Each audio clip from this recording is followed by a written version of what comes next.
All right, well, I think we're going to get started here. Let's see. All right.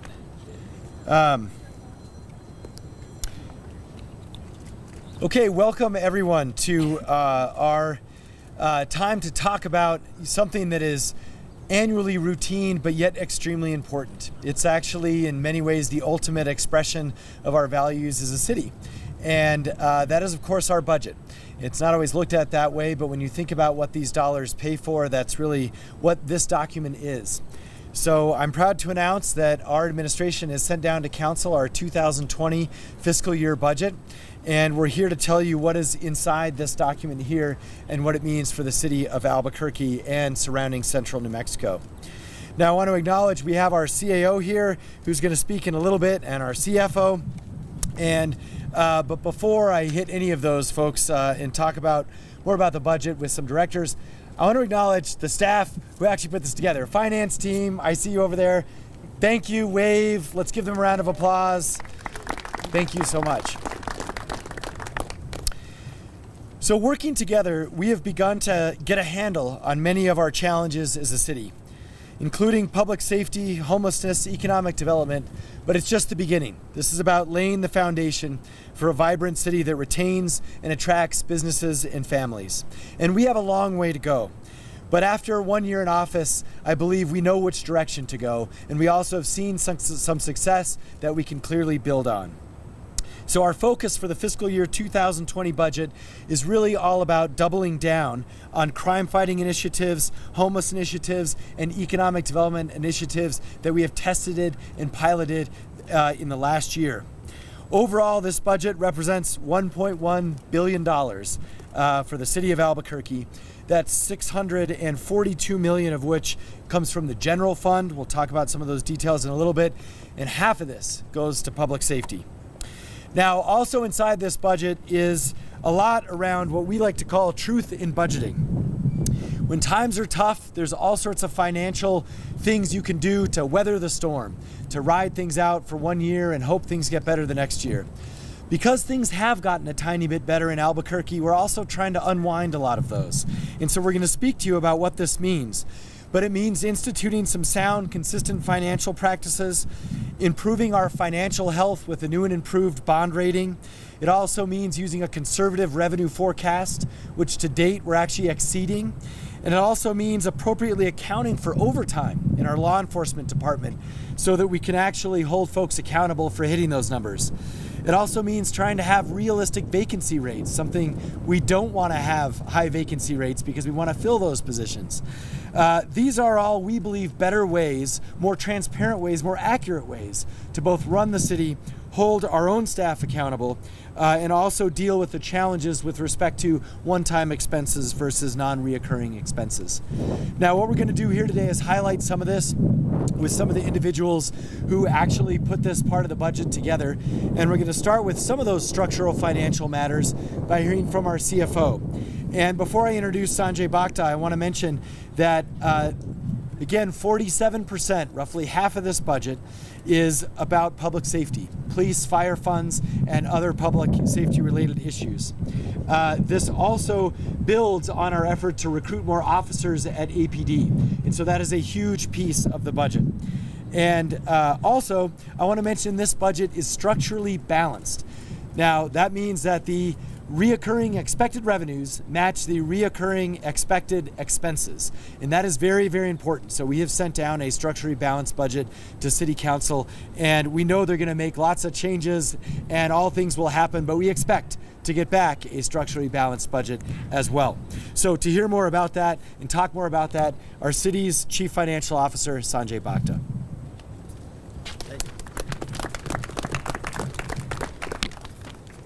Good morning. Thank you, everyone.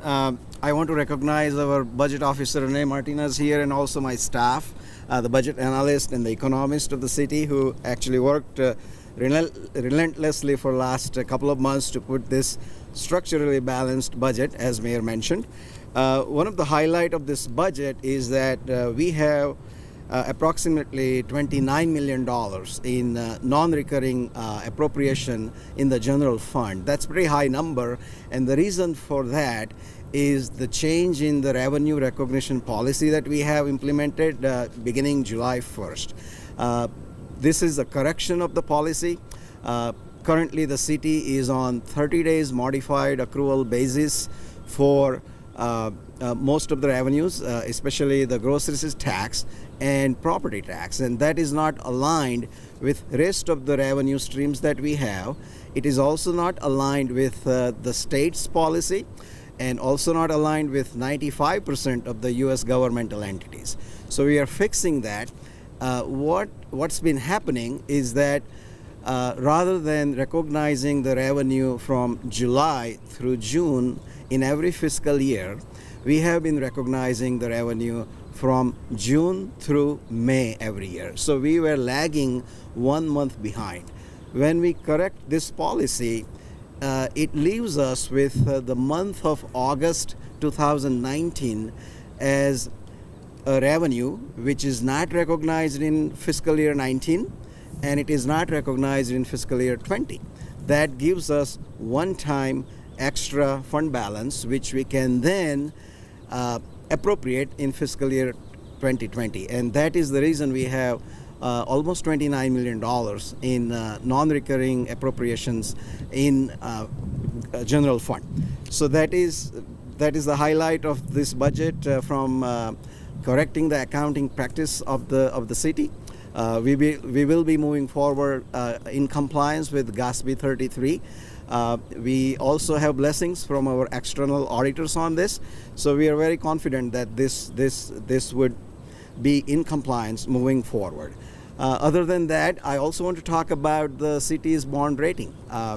Just last week we got the rating, and the combined rating from 2 rating agencies this year had been much better than the combined rating we got last year. So that reflects the strong management of the city. It also is reflective of our budgetary controls. And we actually benefited from that better rating this morning. This morning we actually sold the GO bond worth about $27 million, and there was a high interest in bidding for the bond, and we got benefited by selling the bond at a very low interest rate. The true interest cost of this bond will be 2.31%, which is much lower than last year. Last year at the same time we sold the bond, we ended up paying 2.6%. So I think this is good news for the city. As Mayor mentioned, we are structurally balanced. I'm very optimistic about 2020. The growth rate of gross receipts tax is going to be approximately 3.6% over 2019. Currently, our budgeted growth rate for this fiscal year was 2.2%, and we are coming slightly higher than that every month. So our cumulative growth is approximately 2.6% right now. So I'm very excited about 2020. With that, later I'll be available for the question. I think I'll give back to Mayor. Yeah, thank you.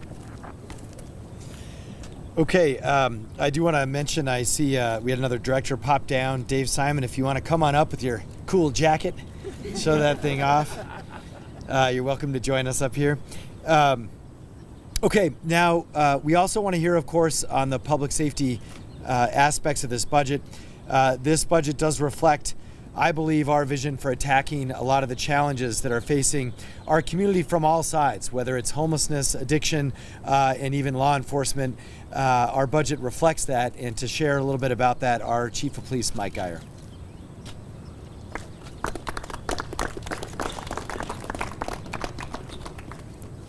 As the mayor said, we're making progress as a city to make our community safe. I'm proud of the work our officers have done and the entire department, which has been pushed to its limit in recent years. We're turning things around for the first time. Today we have the support of all the directors you see here, and we really are one Albuquerque working together. We're making public safety our top priority. Secondly, we're investing as a community in public safety. We made an investment last year as a city, and I'm glad to see investments this year by both the legislature and the governor. We are starting to see the result of these investments. We're on our way to hiring 100 officers this year and 400 officers during the next 4 years. We currently have more than 920 officers. While we have work to do to reduce violent crime, we have made some declines in property crimes. They continue to decline. We are transforming APD by embracing a culture of change. More importantly, we made community policing a top priority again. We are rebuilding trust with the community and working with residents and community leaders to solve problems together. This is more than just a philosophy. We are dedicating resources and officers to work directly with community leaders to develop solutions together to these problems. We created the Downtown Public Safety District based on this model. We are already seeing results. City Council this week honored our new Southwest Problem Response Team, which has worked closely with the West Central business owners to address crime that is unique to that area. These teams will soon be expanding to all 6 of our area commands. We have already assigned field officers to work directly with neighborhood watch leaders in communities across the city. They are building important relationships and responding to the needs of these individual neighborhoods. As we hire more officers, we're assigning them to hotspots around the city to develop and implement strategies to address crime. One example of that is our Valley Area Command. They have a specific lieutenant working the Wells Park area, working on neighborhoods specific to their concerns, such as alcohol and drug abuse in that area. So at this point, thank you for being here today, and I'll turn the program back over to the mayor.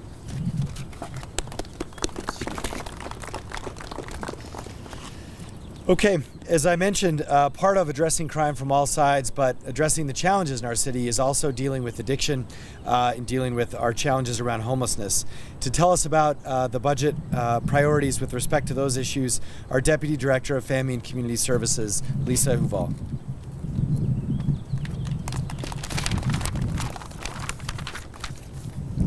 Good morning, everybody. In 2019, for the first time ever, the Westside Emergency Housing Center, formerly known as our winter shelter, remained open past March 15th and will remain open all year. This FY20 budget seeks $3.2 million to keep our Westside Emergency Housing Center open year-round and all day on the weekends to give folks an opportunity to rest. Our center provides safe shelter to approximately 300 people each night, including men, women, and young children. We have a moral responsibility as a community to ensure that those living without homes have a safe and dignified place to stay. I walked through the family section of our center in late February, right before it would have normally closed for the season. And the importance of what we are doing as a city and as a community really hit home for me. A shelter is not an ideal place for a family to stay, but it does provide a measure of safety and security that otherwise would not exist. Without the shelter, these families would be sleeping outside, in their cars, or in other unsafe and precarious situations. By keeping the center open year-round, we are adding enough beds to our shelter system to ensure that anyone experiencing homelessness who wants a shelter bed can access one on any night in the year. We are also working with our community partners to ensure that our Westside Emergency Housing Center is more than just a place to sleep at night.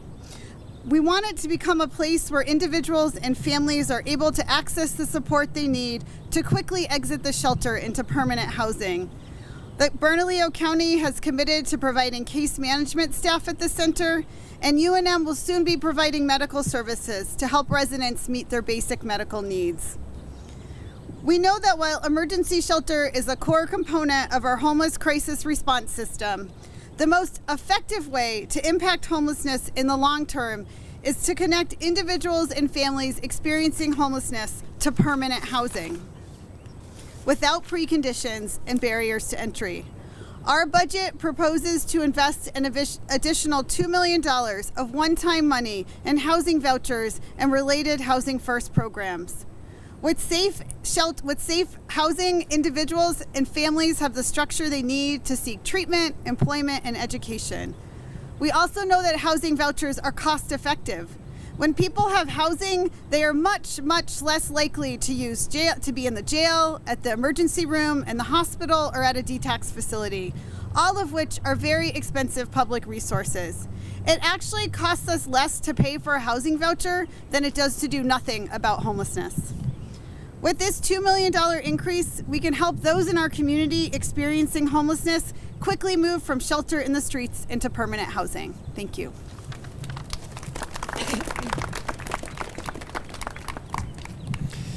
Now, we want to begin to wrap up by talking about two last topics. The first one is with respect to our children and our commitment as a city to try and do everything we can to keep our kids active, educated, and engaged when the city can actually make a difference, which is after school and over the summer. And so this is a multi-department effort that is woven throughout the budget. It's under the umbrella of Youth Connect. And to speak for many of those departments and those involved, our Director of Cultural Services, Shel Sanchez.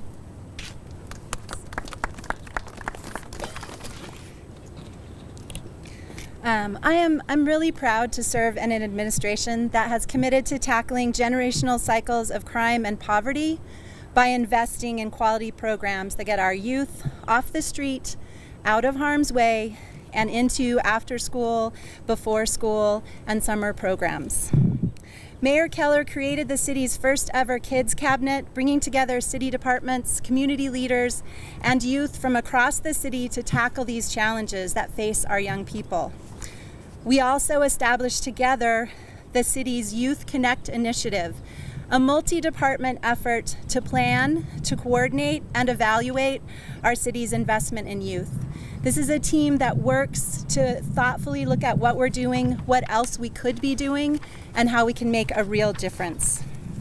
Last year, Youth Connect invested $954,000 in additional funding for the city's family and community services, parks and recreation, and cultural services departments to increase our impact on quality and availability of before school, after school, and youth programs. This investment produced amazing results in the summer of 2018. By creating an additional 525 summer slots at community center and educational athletic programs, we increased enrollment in these programs by 31%. We also expanded summer hours on Friday nights at a number of community centers to keep more teenagers off the streets. There are actually so many other things we accomplished last year, but right now we're looking towards the future. The proposed FY 2020 budget includes an additional $1 million investment that will go towards strengthening the foundation we have already built by creating more than 80,000 additional youth programming slots in summer and out-of-school time programming offered by the city and its partners. We are looking to build out the city's aquatic program so that every outdoor pool can be open until 8 p.m., 7 days a week during the summer.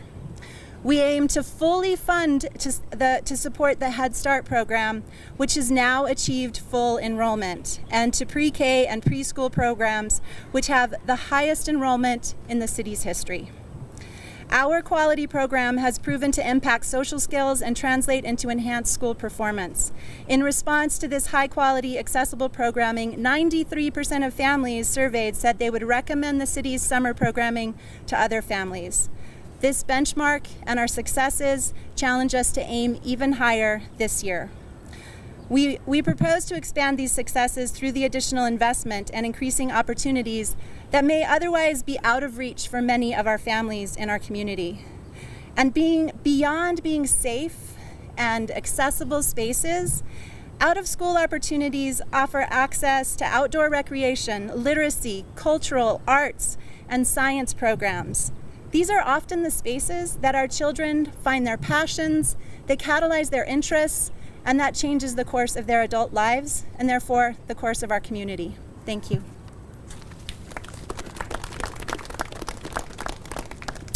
Now, the last piece that we want to highlight for you or preview for you is around economic development.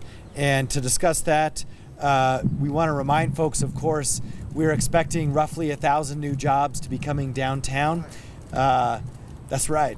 And so That is a great thing for our community. Those are already, we've announced those in terms of who's bringing those and so forth, but they're actually showing up this summer and this fall. So we're excited about that impact. And then of course, 1,000 new jobs from Netflix.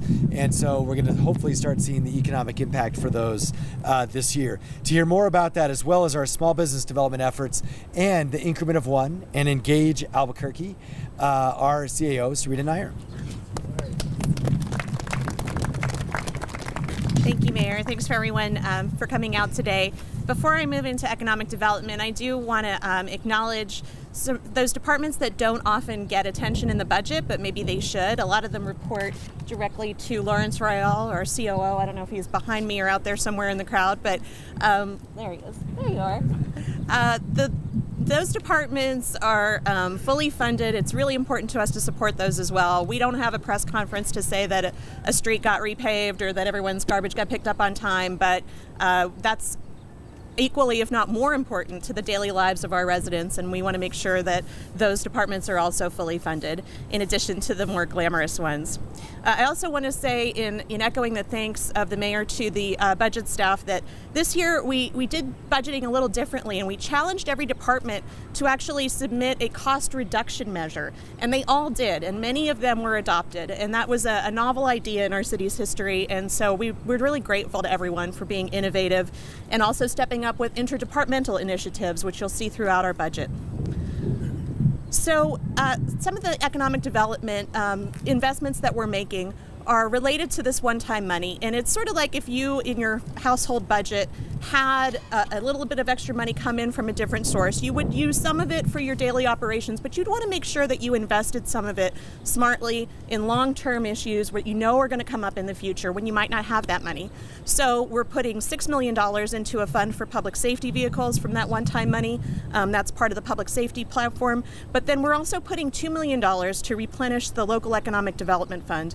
And that's the fund that successfully was used in the current fiscal year to attract Netflix and Topgolf and Rural Sourcing and TaskUs and all those projects that you've heard so much about. We also want to take $1 million of that one-time money and invest it in workforce development. We love the JTIP program that the state has. It's been an amazing boon to businesses across the state. And we'd like to fill in some of the gaps that program isn't intended to serve by creating the Increment of One Job Training Albuquerque program. The idea there is to focus on training and education that leads to industry-recognized certifications and college degrees in areas where the Albuquerque labor market has the highest need, like social media, marketing, healthcare professions, and those aren't always covered by the JTIP program. So we think we can be a good partner to that program, and we're working with CNM to develop this program. Of course, we'll also be fully funding the core economic development department's activities. And we have the lodger's tax, which is a separate revenue stream. $7.7 million of that will be used for tourism and economic development. And $199,000 is in our budget for the International Trade Program. We have $100,000 towards bringing world-class exhibits to our Albuquerque Museum. Hopefully most of you this year got a chance to see the Treasures of the Hispanic World. Next year's exhibit is Jim Henson, Imagination Unlimited. These exhibits bring upwards of 50,000 people to the museum who might not ordinarily come, and so we are excited to invest in that as well. And we also continue to fully fund the economic development activity that happens through the airport and through that separate fund. And finally, I just want to note that we've been really lucky in this city to get a lot of support for our sustainability and environmental issues. We've got work with PNM that's been excellent, and we also got a climate challenge grant from the Bloomberg Philanthropies organization. And so as a result of that, we were able to set some really ambitious goals, and I hire a sustainability officer. We're planning to assemble a New Mexico Municipal Climate Coalition. We're developing a 50 megawatt solar energy field that will provide service to city buildings through PNM. And we're transitioning our light duty fleet from gas towards clean diesel and electric power vehicles. And I'm happy to say that we are able to do that mostly with existing funds and the grant funds we've received from other sources. So with that, I'll turn it back over to the mayor to close. Thanks so much. Okay, well, we're going to wrap things up here, and a couple of things that I want to mention. I believe that in the last fiscal year, we really laid the foundation for a next decade of growth in Albuquerque.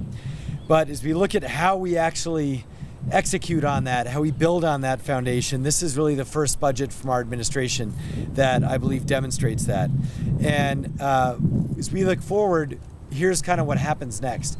This is now a bill. It's online. It's on the website. You can see all these details. We're going to send you summaries of everything we just talked about. And there is an executive summary in the actual budget that you can also look at right here. And now, of course, this goes to council. So council, by the timeline set forth in both internal guidelines and some that are in ordinance, council is going to digest this, look at it over the next 2 months, and hopefully, if all goes well, it'll show up back on our desk basically in the end of May. Now, with respect to that too, want to mention just at a high level, we are fortunate to have, I think, a CFO and a finance team that has come up with some ways which we can fund a lot of one-time ideas. That's what Mr. Bhakta spoke about earlier. And then also fortunate that we're in a financial health position where we have a balanced reoccurring budget. So we have essentially lots of one-time money that we can play with, and we have a solid foundation from a reoccurring basis to build from. So with that, we are going to take some questions if folks are interested.